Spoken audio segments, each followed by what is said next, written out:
लखनऊ में उत्तर प्रदेश एआई और स्वास्थ्य नवाचार सम्मेलन, सीएम योगी आदित्यनाथ ने की शिरकत। ग्लोबल एआई इंपैक्ट के तहत कार्यक्रम।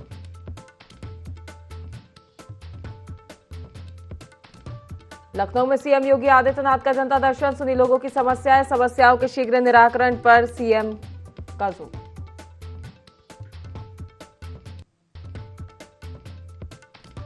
केजीएमयू विवाद पर सख्त योगी आदित्यनाथ, महिला आयोग की अध्यक्ष और उपाध्यक्ष को किया तलब। धर्मांतरण के मामले को लेकर हुआ हंगामा।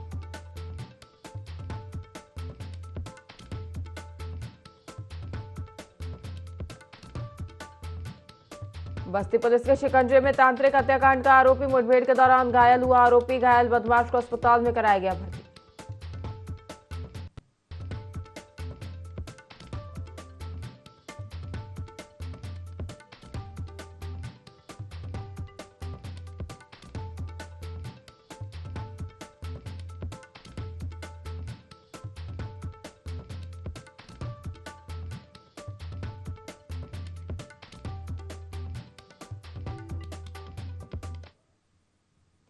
नमस्कार, IND 24 में आप सभी का बहुत बहुत स्वागत है। आपके साथ मैं हूं पल्लवी परिहार। यूपी लाइव देख रहे हैं आप। चलिए सीधा रुख करेंगे लखनऊ की ओर, जहां उत्तर प्रदेश एआई और स्वास्थ्य नवाचार सम्मेलन का आयोजन किया गया है, जिसमें मुख्यमंत्री योगी आदित्यनाथ ने शिरकत की है। से जुड़े हुए सभी उपस्थित महानुभाव, बहनों और भाइयों, मैं सबसे पहले एआई इन ट्रांसफॉर्मिंग हेल्थ केयर से संबंधित इस विशेष कॉन्फ्रेंस में आप सभी का उत्तर प्रदेश की राजधानी लखनऊ में जो कॉन्फ्रेंस चल रही है, इस अवसर पर मैं आप सभी के आगमन का हृदय से स्वागत करता हूं। आप सबका मैं अभिनंदन करता हूं।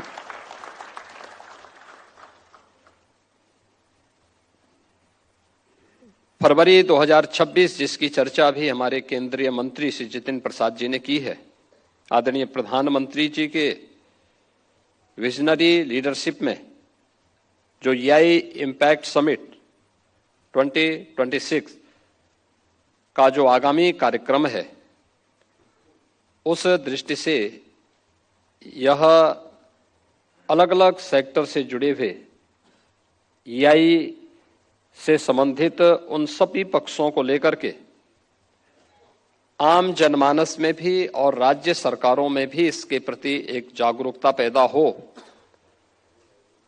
स्वाभाविक रूप से उत्तर प्रदेश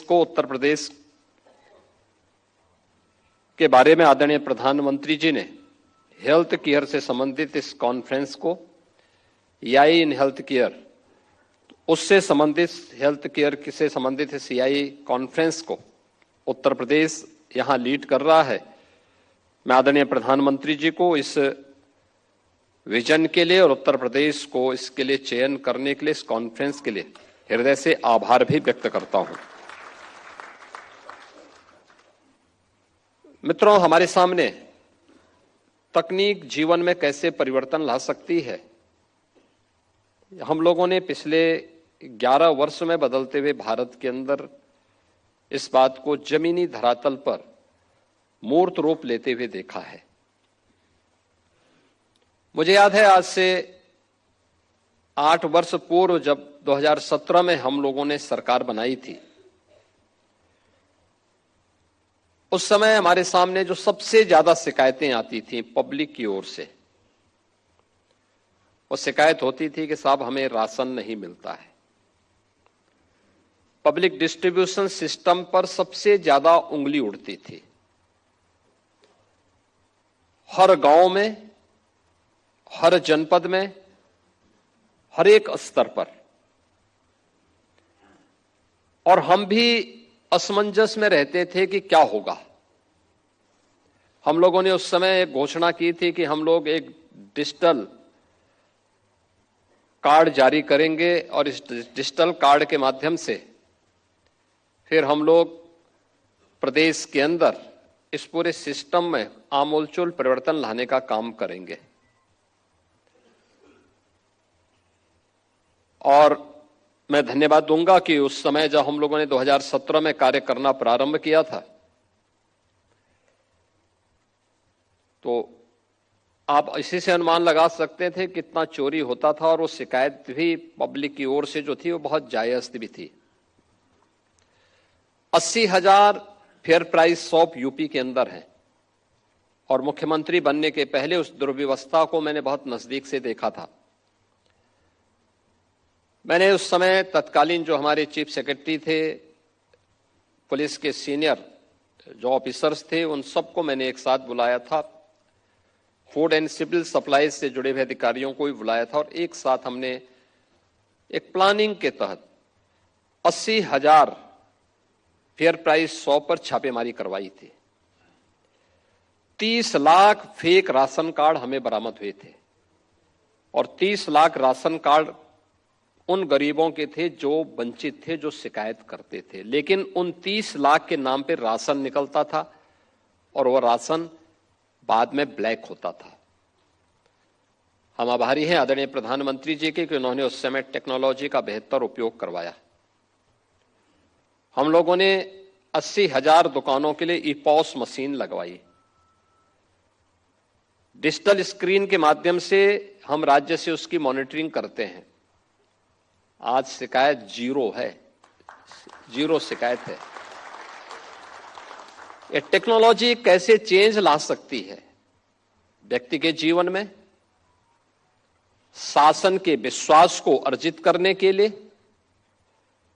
और शासन के विजन को जमीनी धरातल पर उतारने के लिए। ये एक उदाहरण है। ऐसे अनेक उदाहरण हमने पिछले 11 वर्ष के अंदर जमीनी धरातल पर उतरते हुए देखा है। याद करिए, पहले शासन की किसी भी वेलफेयर स्कीम का लाभ जरूरतमंद नहीं ले पाता था।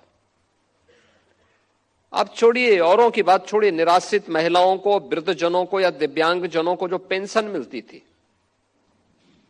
ये 300 रुपये महीने मिलती थी, और 300 रुपये महीने भी उन लोगों तक 3 महीने या 6 महीने में जब पैसा आता था तो उसमें भी कट लिया जाता था, क्योंकि नगद भुगतान होता था या उसका चेक दिया जाता था। उस चेक काटने के लिए या नगद भुगतान करने के बदले में जो संबंधित बाबू हुआ करता था वह पैसा लेता था। लेकिन डिजिटल ट्रांजैक्शन ने, डीबीटी ने कैसे चेंज लाया है।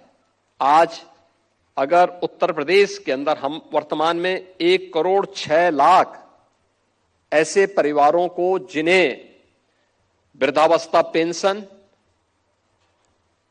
निराश्रित महिला पेंशन या दिव्यांगजन पेंशन का लाभ दे रहे हैं, 12,000 रुपये सालाना दे रहे हैं, और हर तीसरे महीने हम लोग यहां डीबीटी के माध्यम से एक क्लिक से उन सब।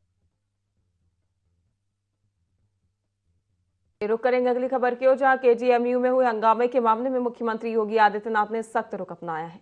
हंगामा और अराजकता फैलाने के आरोपों को लेकर मुख्यमंत्री ने महिला आयोग की उपाध्यक्ष अर्पणा यादव और महिला आयोग की अध्यक्ष बबीता चौहान को एक दिन पहले अलग थलग तलब किया था। वहीं चिकित्सा विश्वविद्यालय प्रशासन ने अर्पणा यादव के खिलाफ पुलिस से शिकायत भी की थी। धर्मांतरण के प्रयास से जुड़े एक मामले में केजीएमयू के एक सीनियर डॉक्टर की कथित संलिप्तता को लेकर शुक्रवार को वीसी कार्यालय में करीब 3 घंटे तक जमकर बवाल हुआ था। इस दौरान आयोग पदाधिकारियों के साथ पहुंचे लोगों ने वीसी दफ्तर पर कब्जा भी जमाए रखा।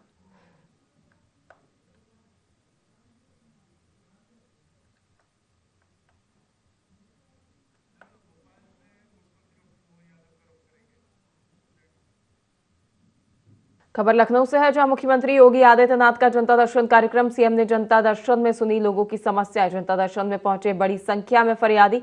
सीएम ने एक एक कर सभी की समस्याएं सुनी। अधिकारियों को त्वरित कार्रवाई के दिए निर्देश। जन समस्याओं के शीघ्र निराकरण पर दिया गया जोर। लापरवाही बरतने वालों पर सीएम सख्त। जनता को न्याय दिलाना सरकार की प्राथमिकता। खबर राजधानी लखनऊ से है, जहां मुख्यमंत्री योगी आदित्यनाथ का जनता दर्शन कार्यक्रम। मुख्यमंत्री योगी आदित्यनाथ ने एक एक कर जनता की समस्याएं सुनी। सीएम ने जनता दर्शन में सुनी लोगों की समस्याएं। जनता दर्शन में पहुंचे बड़ी संख्या में फरियादी। सीएम ने एक एक कर सभी की समस्याएं सुनी। अधिकारियों को त्वरित कार्रवाई के निर्देश दिए। जन समस्याओं के शीघ्र निराकरण पर दिया गया जोर। लापरवाही बरतने वालों पर सीएम आए सख्त नजर। जनता को न्याय दिलाना सरकार की प्राथमिकता है, ये मुख्यमंत्री योगी आदित्यनाथ ने कहा। और इसके साथ ही उन्होंने संबंधित अधिकारी कर्मचारियों को जनता की समस्याओं के त्वरित निराकरण के आवश्यक निर्देश भी जारी किए हैं।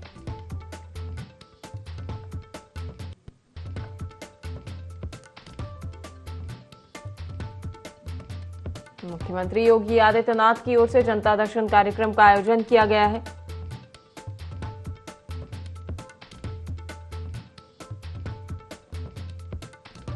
इस दौरान बड़ी संख्या में फरियादी मुख्यमंत्री योगी आदित्यनाथ के पास पहुंचे और अपनी समस्याओं से उन्हें अवगत कराया, जहां मुख्यमंत्री ने एक एक कर सभी की समस्याएं सुनी।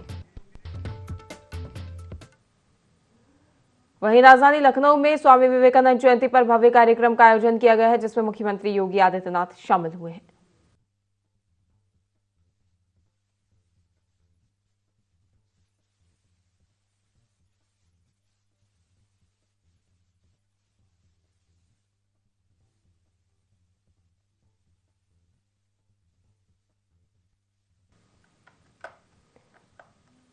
संकल्प हो तो हम उस बदलाव के वाहक बन सकते हैं। लीक से हट करके चलने की वह प्रेरणा हम सबको आगे बढ़ा सकती है। और उन्होंने अपने जीवन का मंत्र भी बनाया था। भारत के कठोपनिषद के उस मंत्र को, जिस मंत्र ने कहा था उत्तिष्ठ जागृत प्राप्य वरान्य बोधत, यानी उठो, जागो और लक्ष्य की प्राप्ति तक मत रुको। यानी हर भारतीय के लिए और खास तौर पर युवाओं के लिए यह मंत्र एक नई प्रेरणा बनी थी। उनका स्पष्ट संदेश था, लक्ष्य पर एकाग्रता, संकल्प पर दृढ़ता और कर्म में निरंतरता। यह जब तक नहीं होगी तब तक सफलता प्राप्त नहीं हो सकती। सफलता प्राप्त होने के लिए ये तीनों आवश्यक हैं कि लक्ष्य के प्रति हमारी एकाग्रता हो, संकल्प में उतनी ही दृढ़ता हो और कर्म में हमारी निरंतरता भी होनी चाहिए। अक्सर होता है कि मंजिल नजदीक आने पर व्यक्ति या तो लापरवाही करता है, आलस करता है, या फिर ये छोड़ लेता है कि अरे भाई मैं तो नहीं सफल हो पाऊंगा। लेकिन जब उसके मन में तीनों भाव रहते हैं तो उसको सफलता से दुनिया की कोई ताकत रोक नहीं सकती है। और ये स्वामी विवेकानंद की यही प्रेरणा रही है। गुलामी के कालखंड में जब भारत अपने उस आत्मबोध से विमुख हो चुका था, विस्मृति के उस कालखंड में जी रहा था, मेरठ में एक युवक की ईंट से हमला कर हत्या कर दी गई, जहां हत्या कर शव को जलाने का किया गया प्रयास। स्कूल के चौकीदार ने देखा जला शव। गाना बजाने को लेकर टेंपो चालक से हुआ था विवाद।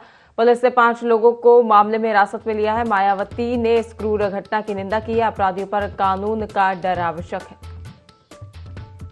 मेरठ से खबर सामने आई है, जहां युवक की ईंट से हमला कर हत्या कर दी गई और हत्या करने के बाद शव को जलाने का प्रयास भी किया गया। स्कूल के चौकीदार ने देखा जला शव। बताया जा रहा है कि गाना बजाने को लेकर टेंपो चालक से विवाद हुआ था। पुलिस ने 5 लोगों को हिरासत में लिया है। मायावती ने इस क्रूर घटना की कड़ी निंदा की है। उन्होंने ट्वीट पर पोस्ट कर इसकी निंदा की है। उन्होंने कहा अपराधियों पर कानून का डर आवश्यक होना चाहिए।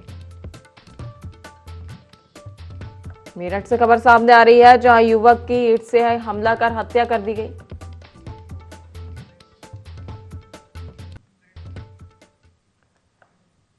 गाजियाबाद देहात से लेकर नगरपालिका क्षेत्र तक सांसद अतुल गर्ग और विधायक नंदकिशोर गुर्जर ने 5 करोड़ रुपए के विकास कार्यों का शुभारंभ किया। नए निर्माण कार्यों के तहत गनौली से घिटोरा मार्ग होते हुए खड़खड़ी नवनिर्माण मार्ग से आधा दर्जन गांवों को फायदा मिलेगा। इस अवसर पर बहुप्रशिक्षित शमशान घाट का भी शुभारंभ किया गया है। ग्रामीणों ने विधायक नंदकिशोर गुर्जर का धन्यवाद किया और कहा कि यह वर्षों से चली आ रही उनकी मांग पूरी हुई। सांसद अतुल गर्ग और विधायक नंदकिशोर गुर्जर ने कहा कि लोनी का सर्वांगीण विकास ही उनका एकमात्र लक्ष्य है।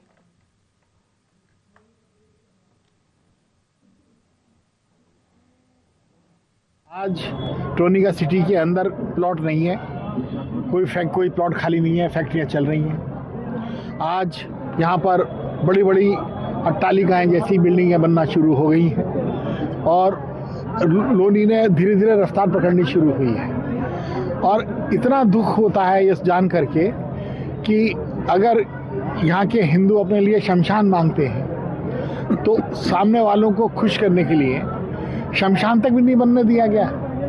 पूरा भारत कश्मीर से कन्याकुमारी तक जो विकास की नदी बह रही है, इसका श्रेय जाता है तो केवल भारतीय जनता पार्टी के नरेंद्र मोदी को जाता है। ठीक है, और हम सब उनके सिपाही। आज शानदार काम हुए 5 करोड़ से ज्यादा के, और लौनी का नक्शा बदल रहा है। दिल्ली देहरादून रोड से हम 10 मिनट में दिल्ली जा रहे हैं। ये उनके लिए करारा तमाचा है जो लौनी का विकास रोकना चाहते हैं। तो आज लौनी के देवतुल्य नागरिकों को, सभी भाइयों बहनों को, उनको बहुत बधाई। और बहुत जल्दी 2 महीने के अंदर अंदर लौनी का नक्शा और शानदार तेजी से उत्तर प्रदेश की खास खबरों में फिलहाल के लिए इतना ही। लगातार देखते रहिए आई नी 24। नमस्कार।